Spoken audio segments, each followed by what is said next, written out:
அவுது பில்லாஹி மினஷ் ஷைத்தானிர் ரஜீம். பிஸ்மில்லாஹிர் ரஹ்மானிர் ரஹீம்.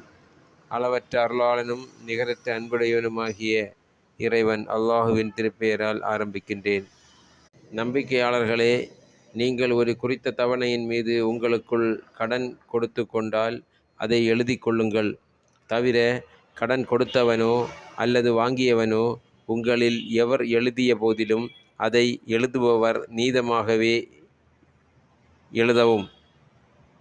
அவ்விருவரும் எழுத முடியாமல் எழுத்தாளரிடம் கோரினால் எழுத்தாளர் நீதமாக எழுதுமாறு அல்லாஹ் அவருக்கு அறிவித்திருக்கிறபடி எழுதி கொடுக்க மறக்க வேண்டாம். அவர் எழுதி கொடுக்கவும்.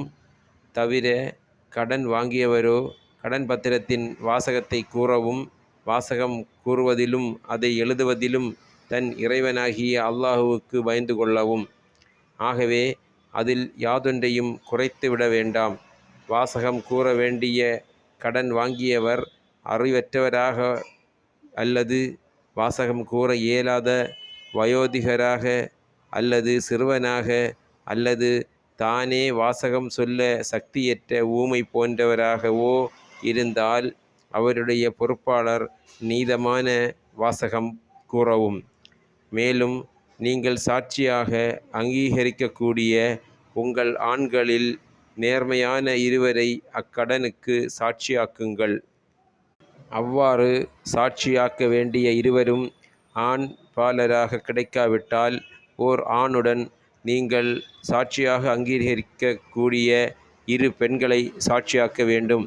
ஏனென்றால் பெண்கள் பெரும்பாலும் கொடுக்கல் வாங்கலை அறியாதவராக இருப்பதனால் அவ்விரு பெண்களில் ஒருத்தி மறந்து விட்டாலும் மற்ற பெண் அவளுக்கு அதனை ஞாபகமூட்டுவதற்காக இவ்வாறு செய்யவும்.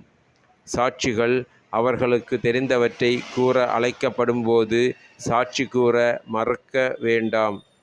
அன்றி கடன் சிறிதாயினும் பெரிதாயினும் உடனுக்குடன் எழுதி கொள்ளவும்.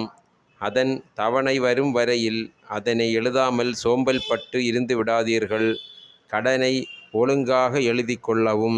இது அல்லாஹுவிடத்தில் வெகு நீதியானதாகவும் சாட்சியத்திற்கு வெகு உறுதியானதாகவும். கடனின் தொகையையோ அல்லது தவணையையோ பற்றி நீங்கள் சந்தேகப்படாமல் இருக்க மிக்க பக்கபலமாகவும் இருக்கும்.